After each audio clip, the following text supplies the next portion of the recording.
Thank you all so much for coming, one, to the Pet Summit, two, to the Lunch and Learn. Make sure that you got your food. Obviously, go back for seconds or thirds or fourths. We have plenty. This is Colleen. For everyone who doesn't know her, she is the mastermind behind Pets on Cue and the best in the business. So I'm going to let her take over and teach you everything you need to know. Thanks, Megan. Okay, we're gonna skip. Oh, I just skipped 2 slides. Pretend that that didn't happen. We're having an internet issue. Okay, so picture this. You guys are scrolling through social media like we all do every day, and you come across an account that makes you stop and watch it through the whole way, all the way to the very end. What is that thing that makes you stop? Was it a cute cat? Was it a dog breed, the same that you have at home? Or for me, was it a horse chiropractor being adjusted? Because I'm obsessed with those right now. My question to you all is, what draws you in? What makes you have that emotional connection to that account? Influencers have changed the way that not only us in the pet industry market, but how everyone is marketing to their audiences. It's changing the way that we are marketing to a pet-loving audience right now. We don't have a clicker, so we're gonna have to do it this way. I'm actually going to show you a video, and the internet's been funky, so hopefully it works. And then I'm going to give you a little bit about behind the scenes of this video. We got it to work a couple of times. Okay, we're going to have to try this again. But what this video is it really does tug at your heartstrings because it is a young golden, and then it showcases the golden that had passed away. There's also a beautiful song behind it, and that was the campaign that we were doing. It was for Joji. Has anyone heard of the artist Joji? He was trending on Spotify after this song came out. This was a trending song on TikTok for a while. This one influencer had 45 million views on that video. They paid for that campaign. They got thousands of followers from that partnership, as well as the artist had over 1 million people after we did that campaign use that song to create their own content. It was trending for over 6 months on Spotify, and is still a song that pops up on, on TikTok, which I'm sorry that the internet isn't working because it's a really cute video. Okay. So we're going to dive in a little bit into the difference between pet influencers and content creators. This is kind of a controversial topic between both sides, but I kind of do believe anyone that creates content online is a content creator. Pet influencers separate themselves out because they're able to influence someone's buying decision. They're able to influence you to listen to a soundtrack. They're able to get you off app to take an action on something. We're going to try this. Okay, so this is what we're going to be going over today. Before I do that, I'm going to tell you a little bit about myself. This is my dog, Charlie. He is fully deaf. He is my best friend, and he is the inspiration, like most brands here at Global, behind my company. When I rescued him, he had 4 homes before me, and he was a hot mess if you know anything about Dalmatians. They're really fun, but they're crazy. And he started booking some jobs. He had more followers than me in like 2 days. And that's when I realized something was happening in this industry, and people started reaching out to promote their products. I started as a side job. I was a private banker. I started helping other people do it as well, and he was also, we did GQ magazine and a few things with him, so he was becoming an animal actor as well, and I started seeing the behind the scenes of the animal actor industry, which is what really inspired me to start it, because there was just so much abuse, but the influencer stuff kind of took over, and this was 10 years ago when Pets on Cue was founded. And Pets on Cue now is a licensed, bonded, and insured agency, and we focus with animal actors along with influencers and creators. We've been in the industry, like I said, 10 years. We are the only ones in it that are a licensed agency, which is really exciting. I hate walking back, I'm sorry guys. So some fun facts about our company as well, and myself. Melissa and I, if you've ever worked with us, Melissa is the COO of our company. We started a TV show on Netflix called Petstars. If you haven't watched it, you should. It's really fun. It's really fun to do.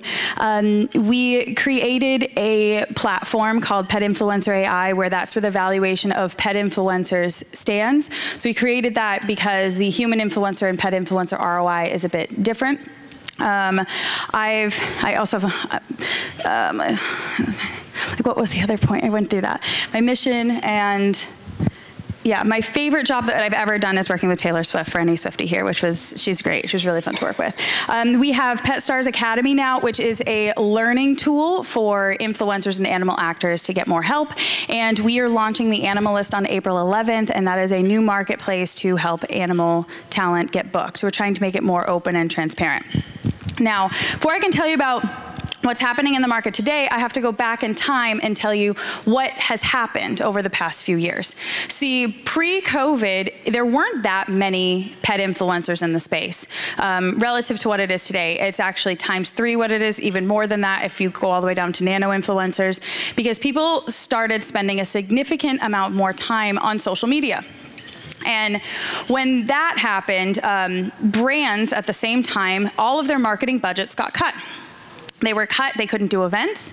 They couldn't do anything in person. They couldn't do any commercials. So no commercials were filmed and nothing was happening. Everyone's eyes were on social media. So the budgets on social media skyrocketed. And that was what kind of kickstarted everything. I mean, during COVID were our best years. Influencers were raking in the dough and they could charge whatever they wanted because there wasn't much supply of any other influencers. But that changed very, very quickly. Then new influencers kind of started skyrocketing in the industry, and it's a new age influencer. So we have like the pre-COVID influencer and the post-COVID influencer and how that's all changed. Since COVID has ended, supply and demand changed. So brands' budget, they went back to normal. It went back to commercials, went back to marketing as well in other areas, and went back to in-person events. And so influencer budgets were cut significantly post-COVID. So with their budgets down and with a massive increased supply of influencers, people that were more willing to do posts for free, people that were willing to do things for less, those influencers were the ones that we started to see getting the jobs beat out. So, and I just had this fun little video, which my videos aren't working, so there we go. Awesome, thank you. So we kind of have this disconnect right now in the industry, but it is coming back together, and we are seeing that now, which is really, really exciting.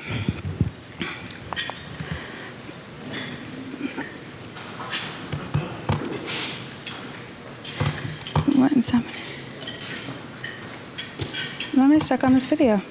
Guys, I swear I was never having technical issues before this all happened. Okay. So the US influencer marketing numbers, this was from 2023. You can take pictures of them, but I'm gonna give you guys access to the slides at the end anyway. So you don't have to do all of them if you don't want to. But so Instagram was significantly king. We were seeing far more money being spent on Instagram over the past few years. Since then, that has changed. I really need a clicker. Okay, so this is the projections for this year. Now, obviously, there's been some things with TikTok, so I'm not taking that into consideration. But this was a survey done, and what we've seen is brands are significantly spending more money and more time with TikTok as of this year.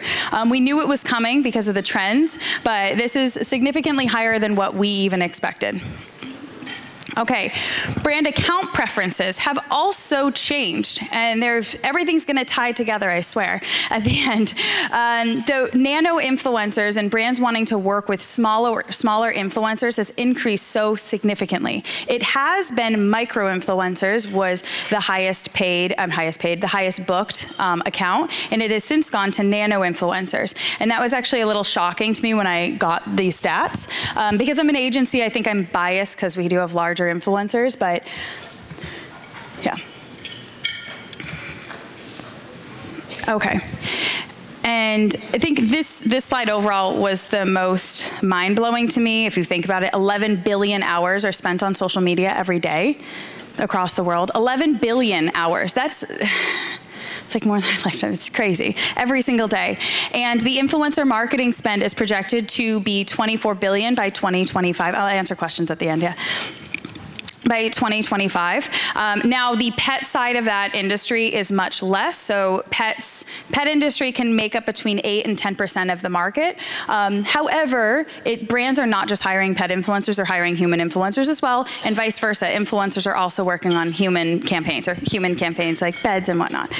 And my favorite fact of this whole thing is that 49%, and this is great if you're an influencer and a brand, the fact that you need to know is buying decisions have also changed. 49% of buyers are making their buying decisions because of things that they saw and people that they trusted on social media. So that is a really strong number to know as a brand and as an influencer, that you guys have power, and the brands need to recognize that your audience and where they're learning about things, where they're trying to buy things. This is why TikTok has blown up so many small brands, and it's been really amazing for small businesses here. That 49% of people are, I mean, not 49% of people coming off of Google, but people are leaving Google. They're not going to Google as a search engine as much anymore. They're relying on social media, and they're relying on the people that are influencing them on their buying decisions. Okay, brands' main purpose for running influencer campaigns has also shifted. In past years, it's really been between sales and brand awareness. That's kind of what we've always focused on, and as of this year, it's over 50% of brands are working on influencer campaigns for a different reason. They're working on them for UGC. UGC is user-generated content, meaning that they are getting content and obtaining content, which is also to post on their own social media, not for the person to post necessarily. Which is why I believe that they're going to more nano influencers. So that is a really big shift in the market for people to get around. 49% people believe that it is the right thing to do to be paying influencers. 24% believe in affiliate or a percentage of sales. So meaning that if a brand gives you a product, that whenever you sell it to someone, that you are going to be receiving a percentage back of those sales. And then the final percentage, just 19, just wants to give them free product. And like, we've done that too, and those campaigns are typically like the 200 plus products that they are usually small businesses and they can't do that, yeah, can't pay. Okay, this is a fun one. Pet influencers versus human influencers. Does everyone remember the Kendall Jenner controversy with Pepsi? Does anyone not know what that is? Because my team was like, not everyone knows. Okay, cool. Okay. So what happened on this commercial was she got a lot of backlash for this commercial. I don't need to go into the details of it, right? But she got a lot of backlash, so much so that Pepsi lost loyal customers. They lost buyers. They lost a lot because of this commercial. It raised such a stink for them. Human influencers have stronger ROI for brands. They have stronger conversion rates, that's what that means for brands. However, the controversy that they can have is also much higher. The risk for brands is also higher than a pet influencer. Like, who wouldn't want a Budweiser after looking at this cute basset hound, right? It's Dean the Basset. He's a great account. Pet influencers also, they have pros and cons. So they have a lower ROI for brands. They charge less for brands. Because of that ROI. However, the biggest perk that pet influencers have is that they have a 32% on average higher engagement rate. So what that means is overall their audience are more engaged. They have more views on average. The average engagement rate that we have for pet influencers is significantly higher than the average human engagement rate. And this is on the global industry average. So pet influencers really do destroy human influencers on that side. So meaning you get more views, more brand awareness, and less expensive with the pet influencer. So I always vote go pet influencer. There is some crossover though. There are a lot of accounts right now, like a Rachel Fusaro, who is here, that she's in the pet industry. She is talking about pet nutrition. Her pets are in the content, that she does overlap between the two, where there's a human and a pet in there. And that's tending to be a fast growing account for what brands are looking for with us. Okay, here is a pricing chart. Don't worry, I'll give you all the slides. You guys can have that. So here's an average pricing chart.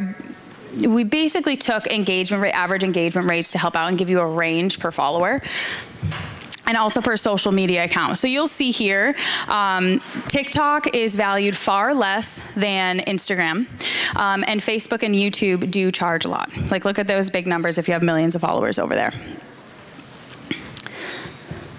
Going into technology. Now I have to be biased in this because this is my platform and I developed it. I'm not here to sell you on it because it's an internal tool. It's really just to explain how emerging technologies and data is changing the industry, because it has completely changed my company and what we do. So when we're looking to hire a influencer, or we're looking to partner with someone, there are different metrics that the brands will want. And these are things that if a brand asks to send you their analytics because they're looking for something specific, or if a marketing firm is talking to a brand, they might say, I need them to have 50% US audience. I need them to have a demographic of over 70% female, because females are a stronger buying audience, which another benefit of pet influencers is on average over 70% female audience, which is much stronger for us, so that's great. And then, so what our platform does is it will pull the follower count, the engagement rate, and calculate out the quality audience. And what that means to you is, or for a brand hiring you, is how solid is your audience and how likely are they to purchase something. Now, sometimes we can get quality audience that is even higher than that account. Does anyone know why that happens? Or anyone guess? Yeah? It happens when someone is going viral, when they're on the FYP page a lot. They're kind of taking off, and we know those accounts are the ones that we know are kind of going to be the next thing. They're the ones that have such high engagement, and those are the ones that typically end up converting more sales. So they want to see a high engagement rate. Now, we track the demographic, geographic information over here. We also can track fake followers. And a lot of brands, and I mean, even influencers, like all of you guys that are here, like people know there are accounts that have millions of followers. Actually, that's my next slide, so that charge different prices. So we're gonna take this example of 3 accounts. This was all for one campaign that we received these offers from influencers. And all those pictures are Canva pictures and they're fake. They're not real influencers. So what we did in this was all for a very real campaign, but the first influencer has around the national average for influencers for engagement rate. Their quality audience is pretty solid, and their price point came right within the range for that campaign of what they should be charging. Now, it's a pretty small campaign. The second influencer has a higher engagement rate, reaches around 14,000 more people in the terms of quality audience, meaning that their video views, their photos are hitting a stronger audience, and their price point is less than half of the first one. Who do we think a brand's gonna choose, right? And then the third influencer is someone that comes in with 100,000 followers. They have like around 1% engagement rate. Their quality audience that they're hitting is less than half of the others, and look at the price point that they were charging us for it. And they have done other paid campaigns. They have other paid campaigns, so those brands were not really looking at the data and analytics, and then they're not getting the conversions on the back end, and it gives a bad name for, it puts a bad taste in the mouth for brands wanting to work with influencers, and it makes it harder for you guys who are good influencers trying to book jobs because they're, oh, this influencer, we paid this much money, and they didn't have a sale. And well, it's like, well, we know why, but it's been really tough for a lot of people and trying to get these jobs and trying to overcome that hurdle for both sides.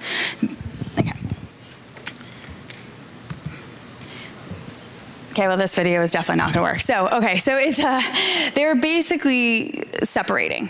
I do think that things are starting to come back together, and that's been really, really good for the industry. So overall, what do I think is going to happen? Here are the trends and insights. Here are the good things to look forward to. I do overall, has anyone been, I mean, everyone's been out at Global already, but have you seen all the AI in the banners and stuff? Has anyone noticed that? So I do see the utilization and normalization of AI, and that's going to change this industry a lot as well. In a good and bad way. Change is never, you know, change happens. Database technology, kind of what I went through before. I think that more brands are aware of what's happening now, and they're far more interested now in the data. They're far more interested in the analytics of what influencers are putting out. They don't want people that are in pods anymore. They want people that have more of an authentic audience. They want people, you know, that's what they're coming to us with. I also see an increase in auto posting and multi-live sites. So auto posting is if you post on TikTok or Instagram, and then it will automatically post on YouTube. It'll automatically post for you on other platforms to help save creators time and brands time as well. on social media, and it'll pull the captions as well, and you can automate some of that. Multi-live sites, I've used one of those where you are live on LinkedIn at the same time on YouTube, at the same time maybe Instagram, and you can see all the comments on one platform. So you're still answering all the comments at once. And I see the increased use of that because lives have become so much bigger. Now, I do see the rise of TikTok. Let's see if a video works. That would be, because this whole thing was really fun to put together. And in all my practicing, that was great. Okay, great. So I do see the rise of TikTok still. I know with what's happening with Congress and China probably not allowing the tech to come to us, it could go away in the next 6 months. However, before that happens, I still think that TikTok is going to remain the stronger player. We are seeing much higher engagement rates on all of the influencers on TikTok. We are seeing higher conversion rates on sales, and brands overall are preferring that type of content right now. Okay, that leads me to my next point, authenticity in social media. Some of these videos are so cute. Okay. So we are all recognizing, everyone can tell when you're on social media when it's an ad, right? Can anyone not tell when it's an ad? Like, you can tell, and most people will just swipe right by. So brands have started to recognize that again. You don't, and marketers and influencers. So what we're doing is being more creative in the way that we're promoting content. There's more product placement happening, like in movies. There's more authenticity happening in when someone is promoting something, they're explaining it to you in a way that you can trust them as a person telling you, like, hey, I'm a certified veterinary nutritionist, and this is why I believe this kind of food will work for your pug. This is why this kind of food will work for your Maine Coon. And here's why, and here's the information, and maybe why you shouldn't buy another one. And you're kind of having a conversation or watching someone who feels like a friend, as opposed to being sold to on something where they're offering multiple products, multiple recommendations. And just overall being more authentic. Gone are the days that you can be a influencer and you can post 8 different foods types in a year, because every audience knows you can't switch your pet's food up like that. They're gonna get sick. And that's, one, not good for them. And so they're just in it for the money. And your audience starts to recognize that and not trust you anymore. And I don't want that to happen to anyone here. So what I want to happen is for you to be authentic, to be promoting products that you enjoy, that you love to promote. And be authentic with your content.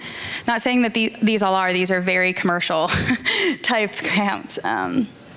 Okay, so photo versus video. Video is definitely the strongest thing that we're seeing right now with brands hiring. All brands are kind of wanting video content. However, that's not to say that people are not hiring with photos. All brands need photos. Like, there are campaigns that we've done that the photos are at the booths because they got better photos from the influencers than they did from, you know, the professional paid campaign that they did. So if I were in your shoes and as a brand, I think having a combination of both, but knowing that video still is going to have a stronger conversion rate right now. Now, will that change in the future? Maybe. People could be sick of ads in the future like that, but overall, I still see video being king. Now, on social media, SEO and SEO-based platforms like the TikToks, like the YouTubes of the world, or Pinterests of the world, are the ones that are going to grow really quickly. And I mean, even if TikTok is banned, those are the other 2 that I think people are going to go to. SEO is search engine optimization. Those are the ones that when you put you put text on videos or text on photos and people can search for you. That is going to continue to improve. That's going to continue to get better, and you should be utilizing that to the best of your ability. And if you don't know anything about that, you really need to do some research on it and make sure that you are optimizing your content to the best of your ability and to the best of your followers. Because people are using social media more and more for buying decisions, I only see that increasing. I said before, less and less people are going to Google. Less and less people are going to websites to learn that information. They are going to social media. If you want to learn the best food for your dog, you're not gonna go spend time anymore going between Purina and Mars and Farmer's Dog and all these other platforms. You're going to go online to social media. What's the best food today for your dog? Like, maybe you're putting in other things that you believe in. Maybe you believe in raw, maybe you believe in kibble, maybe you believe in one veterinarian that's posting on social media, and that's where you're going, and that is where your audience is going to learn those things as well. So if you have a key to what your audience wants, I would hone in on that, right?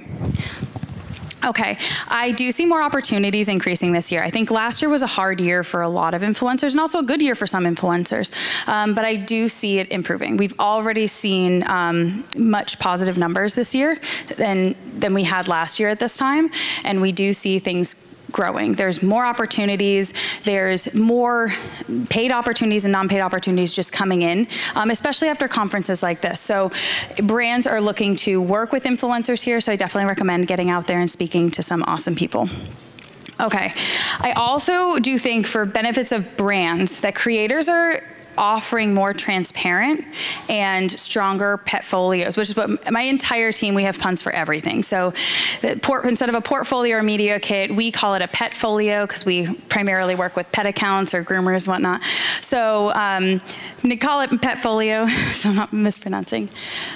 And what I mean by that is they're offering transparency around this is what a video post costs, this is what a story post costs, any add-ons if you're using whitelisting, if they're offering different ad rights and monthly, if they're offering 3 months exclusivity versus 6 months exclusivity. People are more knowledgeable of the terminology, and they're offering add-ons to brands, and they're being very transparent on those packages. So while one brand and a small brand might hire you for one video and one story, and that might be $400 for something or $200, but the brand might just want you for UGC, and hiring and offering whitelisting rights for a year could be $1,000 in there. I also see with all of the trends happening, the rise of whitelisting for brands. We've seen such a significant jump in this that has completely changed the market, that brands are getting UGC or user-generated content from influencers, nano-influencers, and even non-influencers, and they're just hiring for the content and not reposting, and then taking that content and either whitelisting it out to your audience or a similar audience, or they're placing an ad on it as well on their own social media page. And that has been a significant increase over the past, I believe year. That's kind of where the trends are going. And all of these are campaigns that we've done, just for transparency. Okay, so this is our newest platform, and you guys are the first to hear it unless you were at my other presentation earlier yesterday. But this is what we're offering to try to make the industry more accessible, to give opportunities to more influencers, and to have brands and give brands an easier access to a variety of content creators and other types of working animals, or any type of animals. So whether you need a horse ride for your kid's birthday party, or you need an alpaca to walk you down the aisle, this is kind of our new marketplace. But obviously we're prioritizing influencers and creators because that's what we do. We offer whitelisting rights, and all the terms are in there for brands, free casting calls for brands for you to apply to them as influencers. We are offering a variety of things in this, and it is coming out on National Pet Day. And if you want access to the slides and first access to the animal list, this is the QR code to scan. But I am happy to open it up for questions if anyone has any. Oh, sorry. This is great. Does anyone have any questions? Yeah. For the animal influencers, you mentioned micro now and the nano, et cetera. Yeah. What are the numbers? I'll pull up that slide. Hold on, so you guys can see. Is everyone done just scanning it? Is there anyone else that needs? Okay. Hold on, let me pull up that slide because it has it right here. That was on the pricing slide. So nano influencers, it's small. Can you read it? I can read it out. Nano influencers, 1,000 to 10,000. Micro influencers is from 10 to 50,000. Mid-tier, 50 to 500. Macro, 500 to 1,000. And any mega influencers over 1,000. And this is across all social platforms. So, I mean, what our platform does is if they have 1,000 followers on TikTok and 500,000 on Instagram, it merges them together. So that's kind of how we do it, but you can separate it out as well. Yep. Yeah. Piggyback on, does the platform have does it show a CP like, do they put the content in and does it like give you a report of CVAD and like CPM? That was not me. So we have our internal tool, but the new marketplace does not have that. So the influencers, they can post, brands can review them, so you'll get reviews back from brands already. And the influencers can upload that information into their package or photo or anything. Yeah, that's what we've been working with. That's what you see brands want to know. Yeah. Yeah. Yeah. Yeah, so our internal tool, the Pet Influencer AI, we track the quality audience. And when we're working with brand, I mean, that's a tough one, because when you're working with brands, if it's an affiliate program, like they typically track it themselves. So we haven't had the need for it, but there's so many apps. What do you guys use? For tracking? To track it, yeah. So we track all of it internally. Like yeah. Manually? Yeah, manually. Yeah. We were using, in fact, we did use Pets on Q. Yeah.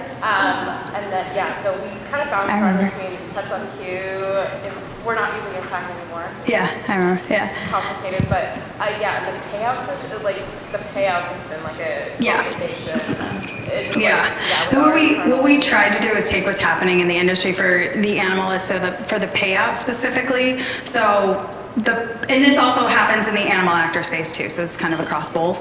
But the issue with some influencers, and for brands as well, so some influencers will ghost brands, which like makes other influencers look really bad, right? And vice versa. There have been times that some brands have ghosted influencers and the smaller ones when they're not through something like us, right? Which obviously we always pay, right? So on the Animalist, we have a platform that it has to hold a card first, and then when the job is done and completed and the person does it, then it automatically goes to their bank account. Like we don't even touch their money. It goes right out. But what was your other question? I only answered the second one.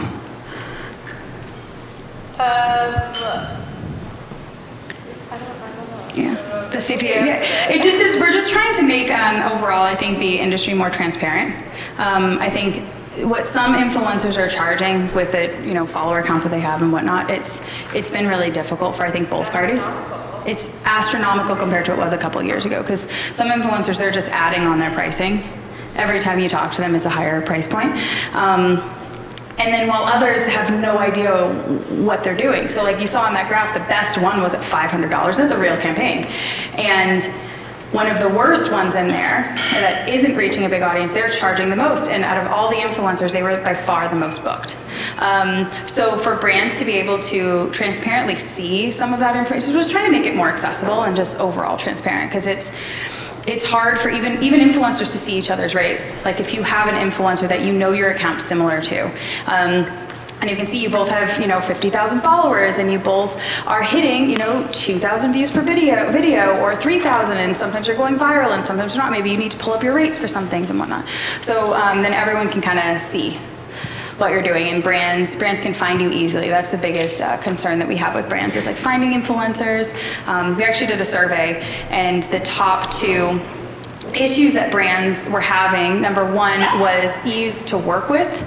It's difficult for them to find influencers that are good and find influencers that are easy to overall work with. It's a hard job running an influencer campaign, as you know, and as many people know. It's hard to work with them, and if they're not pleasant to work with and not easy to work with, 90% of brands on that survey said ease of working with them was their number 1. Another 90% was budget transparency and budget adaptability, because sometimes brands have their budget might have been cut a little bit, they might be kind of in a tight spot, but they might like working with one influencer and be offering a little bit lower rate, but kind of with the promise that they want to come back, right? So those were the top 2. And professionalism was another one that was high up, but yeah. Okay, next question. Anyone? Yeah. I have a question. You were talking about SEO for how are the platforms doing SEO optimization now? Is it still primarily around hashtags, or is it more No. Yeah, hashtags is still one. Within the videos on TikTok, so like if you're looking at a TikTok video, what a lot of people will do is they minimize what the caption or what a search engine optimization would be. So like if I'm posting a video about dog food, right? right? I would put in little text on the video, so like a TikTok app would pull that, and for anyone searching, what's the best kind of dog food for my dog? Because that's one of the most searched items. And I also put dog food, I might also put Bet's dog food, I might also put like a few other things in that and make it really small and move it off to the side so you can't see it. And then those are the ones that are being pulled up, that as more view. Text on the videos, the caption on the videos as well, that's also really helpful. That's for TikTok. On Pinterest, it's a lot of text. That's what they're pulling. Pinterest is a great app for that. Any other questions? This is great. Thanks, guys. Put this up, or pull this up. Perfect. Yeah. Okay, sorry, I missed you. What do you mean by whitelisting? Whitelisting? Okay, so does everyone know, or does anyone else not know what whitelisting is? There's a great presentation yesterday about it as well. And I think I saw her here. Yeah, you're great. So whitelisting is one of the phrases used, or allow listing, as we learned yesterday, that brands will use when they get your content and they're going to promote out to your audience. They're going to use your page and promote it out to your audience. So they're going to put ad spend behind it on top of your page. So, there's obviously pros and cons to everything. For whitelisting, we typically charged extra for it. But what whitelisting does as well is also promotes you out to a little larger audience that's very similar to yours too, to get you a little bit more exposure. So some influencers, when they're doing that, they don't charge extra for that because they like extra exposure, but most do charge a little extra. Does that make sense? Do you need more explanation? Okay, perfect. Anyone else? Yeah. I have a social SEO is my next seminar. So. Oh, cool. Yeah, no, go social SEO to go to her seminar. Yeah, she was great. Honestly, I attended your other one and it was really, really good. Thank you. Yeah. This was amazing. Oh, thanks. Yours was great too. We need to chat more. Is there anyone else? Oh, yeah. I'm just curious to get your thoughts on TikTok Shop and like how it is playing with pet influencers. How it's playing with pet influencers? Yeah, just like, is it a viable route to go down? Oh, yeah. Like more for content creators, right? Yeah. Influencers. More than content creators and influencers. I think influencers as well. I think everyone's in that category. Who uses TikTok Shop? Anyone? Show of hands. Who uses TikTok Shop? That you promote products on TikTok Shop, right? Yeah, you do too. So we've had some micro and nano influencers make more money with TikTok Shop than any other campaign that they've done.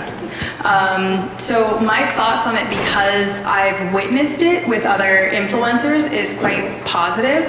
I have an account that has under 20,000 followers that we're working with right now, and she is spearheading TikTok Shop. She does lives all the time, and she just loves it. She's obsessed with it. She reviews mommy content and pet content. It's a pet page, but baby, right? So she does both. And every single month, she is generating $6,000 to $15,000 in sales for her partners, and she's making thousands of dollars on it. She makes more on TikTok Shop than any other platform. She doesn't really care to do any brand deals because she does better with TikTok Shop right now. Not to say every influencer does do well with TikTok Shop. I personally think it's very quick for you to purchase something. And there are pros and cons to it. But overall, the influencers that I know have had such a great experience with it. And if you do it right, there's a lot of people out there that are scamming you with, let me send you my product. And then, it just is, it's a weird, has anyone else gotten all the weird messages from TikTok Shop? Yeah, okay. So like she goes through all of them and she messaged all of them, and that takes a lot of time, and she's building this account. But overall, to be pretty consistently making, with under 20,000 followers, at least 2,000 a month, and there are some months where she's pulling in 10 grand. I think that's pretty good, but she invests a lot of time into it, like a significant amount of time. So if you have that time, I think it can be a great resource, but I would right now maybe wait and see what happens with TikTok and what's happening. Yeah. Anything else? Sorry, I didn't see you. I didn't. Yeah. It's really easy to get whitelisted on TikTok Shop. Yeah. I get a lot of whitelistings with Yeah. The one caveat to that we have also just found is that we've actually had a lot of brands, they use the Spark code and then they take off your affiliate. So they promote it and then they don't. You haven't? Oh, that's good. I will look out for that. Yeah, please look out for that. When you give the Spark code over, then sometimes they'll shut off the ad rev to you and they take it themselves. So that's something to note, that if you're doing something and there's really nothing you can do about it unless you have a contract with that company. But yes, look out for that. Yeah. Yeah. Oh, hi, Megan. Yeah. Okay, I saw on your price sheet that Facebook got the most money. That's like shocking to me. Shocking. It's shocking. Yeah, but honestly, like, brands are not paying for it. They don't really care about Facebook right now. What people are charging? That's what people, well, that's the industry average for Facebook. Facebook is to an older audience, an audience that has some more money. So it kind of took off and people never brought down their pricing. But honestly, I've been in the industry for 10 years and Facebook is on that list, the one we work with the least. Like, brands don't care about Facebook, for at least in the pet space, for what I've seen. Maybe Facebook ads, but not for paying influencers direct because I think of the price points. So maybe that could be why. Anyone else? Anyone else? Yes? How can we stray away from the aspect of trade for product, trade for post type of collaboration when you don't see that it would be a long-term thing from a brand? I think when you're building out your portfolio, your media kit or your profile, I think offering out post for product every once in a while is okay. Like, I don't ever want, and it's like, as an agency, I never want to tell my clients what they can or can't promote. The product type, or what, if someone wants to do a post for product, like, I mean, we recently did a campaign with Swift Paws, right? It's their cheapest option is $300, next option is $500, and the option above that's $800. And for accounts that had less than 20,000 followers, getting an $800 unit is one of the bigger campaigns I've ever done. That's a post for free product. However, to get away from that, I think using that to build out your portfolio, your petfolio, I think is smart. However, I think when you're communicating back and forth to a brand, I think being transparent in your first email, like, what we always do is, hey, thanks so much for reaching out. I love your product, it's awesome. Here's my petfolio. And you link over to what your evaluations could be, what your price points are, where your analytics are, where all that, like the media kit that I saw of yours. Yeah, that would be where I would go. So they know that you're a professional, you're someone, and I could say like 70% of them are never even gonna respond. But having that email and having even an automated email that some people have, like that TikToker does now because she gets so many, she's like, hey, only reach out to me if these prices are okay. Right? So I would slowly use them at first, get some free products. The other thing that you also want to consider that I've been seeing online is that some brands are going to be billing you for that and 1099ing you for that, which is ridiculous for free products. So I would just make sure that you're doing the ones that you absolutely love and absolutely want to do, use it, put it into a portfolio, and then slowly build up from that. And I would charge low and then just see how the market goes and then increase up to where your industry average rates should be. Yeah, and the rates change all the time, like constantly. Our rates now are very different from what they were 6 months ago. Yes? I don't know if this is on topic, but I know you'll know the answer. Okay. I see more and more posts where the ads, they're definitely an ad, and they're tagging the designer of the sweater on the dog or what have you, but they're not writing ad or affiliate or partnership or anything like that. Yeah.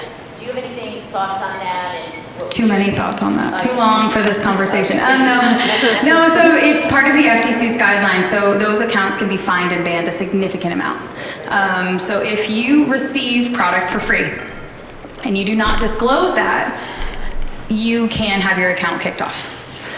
If you need to say like, hey, it needs to be very clear to the audience that you received a product for free in exchange for posting on social media. If you do not do that, you can be banned and you can have a fine. So I would definitely make sure you're reading the FTC's guidelines. For sure. So if you receive any product for free, affiliate, you also need to disclose that. Any ad, you need to have ad or sponsored or have it be linked to the brand. If you don't do that, you can get in a lot of trouble, so make sure you do. Guys, the lighting is, hey, now we know the culprit.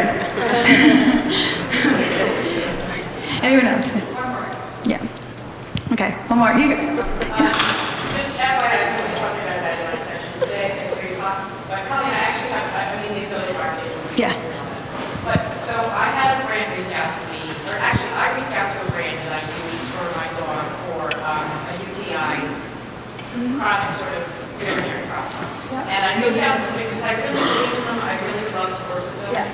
And they have an agency who handles their stuff. The agency responded very professionally, but they were asking so much in exchange for a free product. It was, I couldn't believe how much they wanted. Thanks so much. Here are my rates. Like I want the product for a certain amount, but like I can't do it for that. Like here are my rates. I would love to work with you, but that's a lot of work. Well, like, I went on the show floor and talked to somebody at my company, and I said, yeah, I'd really love to work with you guys. And here's this chronic issue that my dog has, and your product is recommended by the vet. I've been buying it online. And he said, well, I think I would tell them that, like tell them that. Brands, I mean, I said this in my last presentation, brands love the emotional stories that you guys have. They love that. They like, your dog suffers from UTIs. Like you have to use a product like that. And I could explain this to my audience really well because they've been following my journey.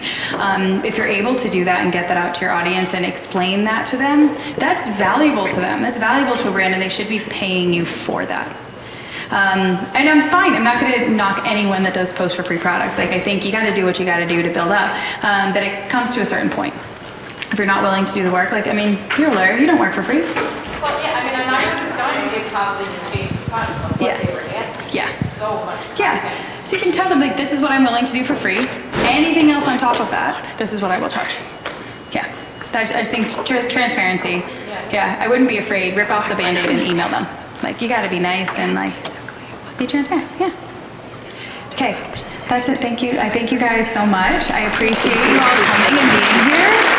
This was really great, and I hope to meet you all on the showroom floor.